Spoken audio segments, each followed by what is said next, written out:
how did I put together the machine that I had in the live stream? So I built it for purposes of actually talking to you about it today. So first off, you want your intake line. That's all good. Then you're going to obviously you want your valve, then you want your 5 filters, and then you put a spacer in, and I'll explain the spacer in a minute. And then you've got your 4 chambers running into your harvester.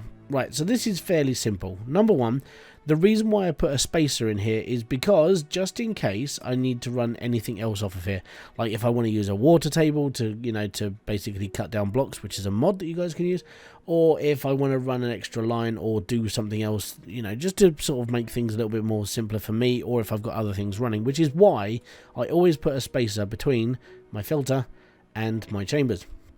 Now, this is the machine that I would personally use when it comes to making a steady flow of money. In either way, you can do this with round drills or you can do it with Goliaths. Now, Goliaths will need a bit more of an extension. What we've done is, after we've gone into here, we've split it. Obviously, people ask, like, when is there going to be a cross pipe in this? Unfortunately, at the moment, there is no cross pipe. You have to sort of mimic one yourself. Hence why I do this. And this basically means I can run the water 2 different ways and be happy, and they're still maintaining pressure. So, number one, heads off towards the actual conveyor belt that's being run over here. Number 2 runs off this way towards another set of chambers that basically runs this set of conveyor belts. Now, this set of conveyor belts is completely separate. It doesn't actually need this, but as you extend this line out further and further and further, you're probably going to need a bit more pressure. I always put 4 in just because I always like to make sure I've got enough pressure in my builds. You don't have to have 4. I mean, you could literally just get away with 1 at the moment, but then when you extend out a bit further, you're going to have to put another one in. So I always try to cover my bases straight up. Now, this one here, you're actually crossing over the conveyor belt, and the reason why you're crossing over the conveyor belt is because if not, I mean, just getting through that tiny gap and trying to clip it through the... yeah, it's just a pain in the ass.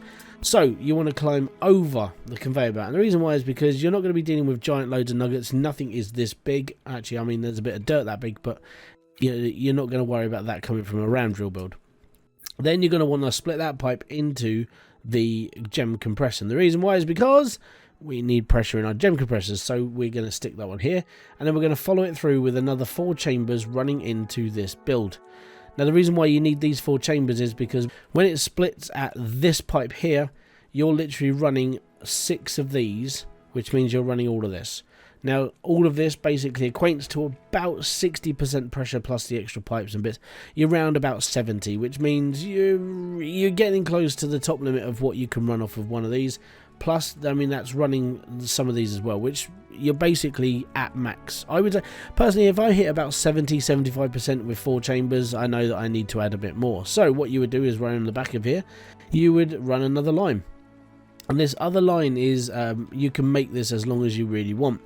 Now, after you've done 4 chambers, always have a spacer because you can add things to this spacer. So I put a T-pipe in, one so I can actually run the pipes that run through the boxes into the other 4 conveyor belts, because that is the end of the line in the other one. And then with the T-pipe, you can run the other 4 round drills and whatever else comes after this. Now, obviously, if you're going to get to max pressure, what you would do is from here, take this cork out, add another 4 chambers, and just continue the line as you are here.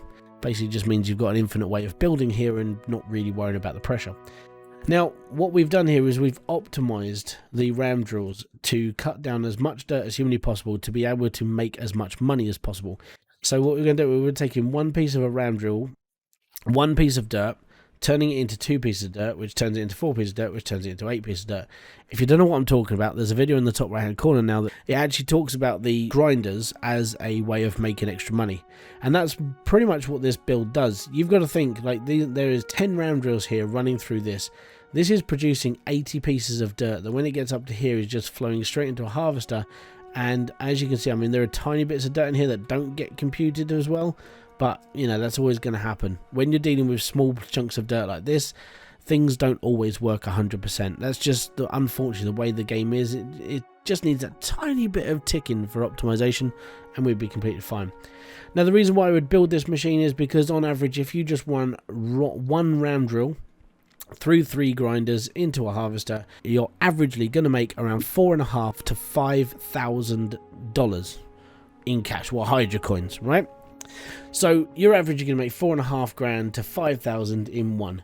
Now, if you add 10, you're almost up to $50,000 every 5 minutes. Now, I've tested this. Here's the video. First off, we'll get the gems, because these are the other 2. So that's 1300. That's not bad. Now we'll get the sword of swordamonium. Sword of swordamonium, 20 grand. Not too shabby. And these 26,000. So it's running close to 48,778. So the reason why I'm saying it's 50 grand is because at max rate, let's say that we got more we got more gold and metal instead of getting shards. So this would have outputted a bit more. So this build will get you between 45,000 and 50,000 every 5 minutes. As we've said, like, this is 50 grand every 5 minutes. You run this machine for 2 hours, you get yourself $1 million. All right. And literally, this is over the last couple of live streams I've done to try and beat my record of how fast I can get from 0 to $1 million.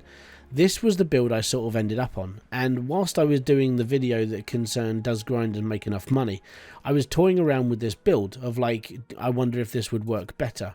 And in fairness, this is, if you want a steady income that's never going to go wrong, and I say, well, I say never goes wrong, apart from the odd bit of chunk of dirt that gets thrown down here, or the odd bit that's stuck in the harvester, those bits there, there's not really anything wrong with this build. I mean, I've ran this machine for a good couple of hours, like when I was building it up from 1 to like 6, and it never went wrong, ever.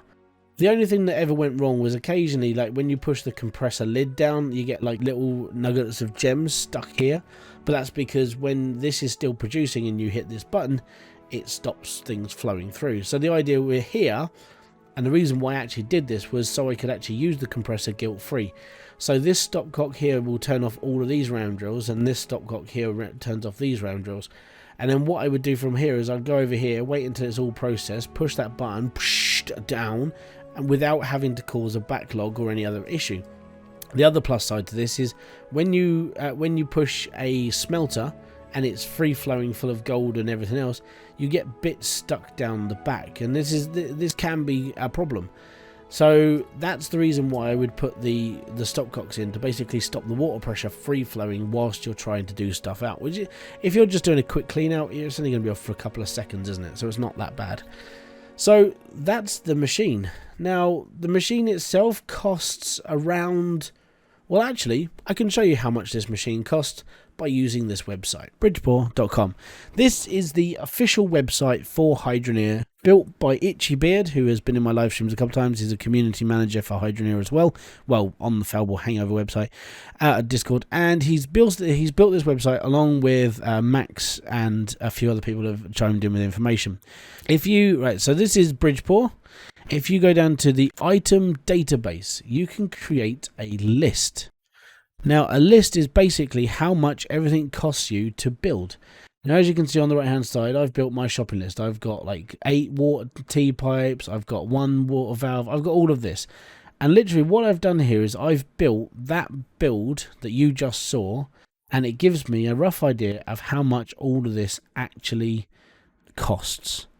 So you basically, what you do is you search for the items you want, you put it into here, it tells you how much each item is and how much it's all going to cost you per item, and then at the bottom it gives you a grand total of, with this it's 10,342. Now this is with the expansion, because this would actually just have 8 of these, and that can run a few more of those and so on.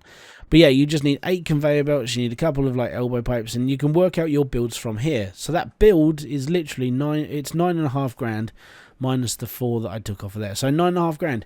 If I wanted to do another speed run, I know that if I can get the 6,600 for South Hope or any plot that I want at the time, and then grind another 9.5 to 10,000, I could buy that setup I literally just showed you. Now the reason why I would build that setup over every other setup, and by the way, so Bridgepoor does have the mod section. So installing mods, that we have the Steam Workshop section, and if you do want to go to the if you want the mods I use, it's here, the Team Hydronics GitHub repo. And when you come over to here, you're faced with this, and it looks a little bit daunting if you've never used one of these before. You click on the pack mods, and then all of these, hold on, yeah, so all of these mods here, these are the Hydronics mods that were originally used to sort of like make the game a little bit better. Some of these don't work, and if you go on to the Hydroneer Discord, and I'll put a link into that into the description box below as well, some of these don't work. Like the Eternal Crystal ones doesn't work. It technically just removes skin, the textures off of, well, off of things that you might want to see when making things. But yeah, Bridgeport is this, it's a one-stop shop for everything you need when it comes to knowing anything about Hydroneer, or check out my channel, or come onto the Discord and you'll find out a lot more as well. But these are literally the two GitHubs that you need to download mods. And then there is a guide here of how to install the mods and exactly how to do it through, as the legacy mods, they have to be done a specific way, and it's all to do with your saved data. So that's Bridgeport. So there you have it. This is the machine that I would highly recommend any person to build if you just want to make money. If you want to faff around and be, you know, do free flow, and if you want to mess around and do this, that and the other, be happy doing it. Literally, the reason why I make these videos is to show you the way that my brain functions when it comes to fixing things. If you want a simple build, build something like this. Now, my one piece of advice, and I really do mean this, now my computer can run this setup quite easily. Now, the problem that most computers do have is it gets to a certain point in their system and it starts lagging. This comes down to the fact that the game mainly runs through 2 cores on a processor, and it does cause severe lag at certain points. Now, if you're running an older machine or an i5 that isn't very high up the scale of like being new, then you have to watch out for your own system. Personally, what I would do with this is I would build one. Okay, so you start with one ram drill and this line. If this works properly and it's producing properly and you haven't got a problem, move on to 2. And so on and so forth until you can go. I mean, I could probably go maybe 15. So about where the truck is, I could probably run another 5 lines. But I think at that point, then I'm going to be running too much. And how I know this is when you've produced like some of the big builds that I've done in the past, when you're producing 8 pieces of dirt from one ram drill, lag is going to take effect. Now, ram drills produce very quickly. They don't produce a lot of money, which is why you'd split the dirt up and make more cash. So as you're producing one piece of dirt and it's up to about here, it's already produced another one. So it's going to be coming through. At any one time, one line is going to have around 16 pieces of dirt on the conveyor belt, depending on how long your conveyor belts are. So you have to time this. And let's say there's 16 pieces of dirt out of each ram drill every couple of seconds. This means I'm running about 160 pieces of dirt. Now, when you're running a 100 build and it's producing within 5 seconds of each one, potentially you're going to be looking at 400 to 500 pieces of dirt on the screen at any one point, which is why it causes lag. So beware of that if you're going to go for a build like this. Like I said, this is simple and effective. It's a beginner build, but it's very good. Now, if you want to make money quickly, very passively, I personally would go with something like this. The reason why is because in rough fairness, and I'm going to say this, is that you could almost do an AFK build like this. So the filters will break. They will die eventually. You're going to have problems with this. Make sure you got a tool bag. But even when the filters are sketchy and it sort of throws off the timing and doesn't produce as much as normal, this build is almost, and I say almost flawless, unless the harvester stops working. If the harvester stops working, then you're in a little bit of trouble. But as you're producing small pieces of dirt, it might not be as bad as normal. Even if that runs a little bit slower, it will still mash 95% of the dirt that's going through it. So these are the things you have to watch out for. These are the things you have to be careful of. And I just really hope that whoever puts this together and they sort of run it properly, just don't make it overly complicated. And I mean, if you go through my library of videos that I've made on this channel, like the 150 build, the 200, the 810 Goliaths, they're all really complicated. Well, they're all partially complicated in their own rights.